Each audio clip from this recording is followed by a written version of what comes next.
Hi all, in this chapter we will going to discuss on neural network and we will discuss on human face detection in visual scenes.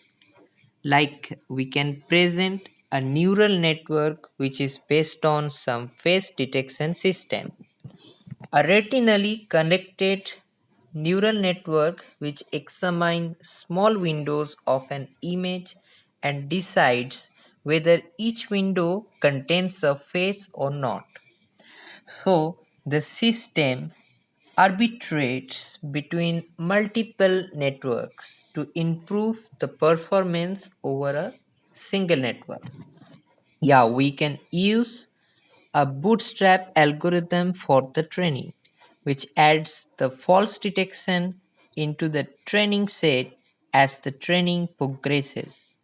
So this eliminates the difficult tasks of manual selection so that non-face training example can overview to this page which is must be chosen to span the entire space of non-face images. So the comparisons with another state-of-the-art face detection systems are actually present on the system.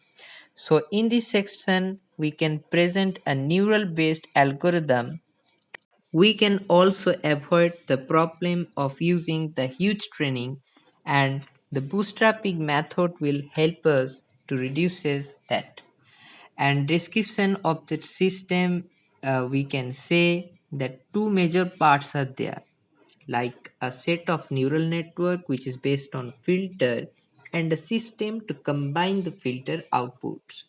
So we can describe the design and training of the filters which we can scan to input for the faces, and this can follow a description algorithm which arbitrating among multiple networks among for merging multiple overlapping detection. So what we can do, we can create some components of the system and go through this.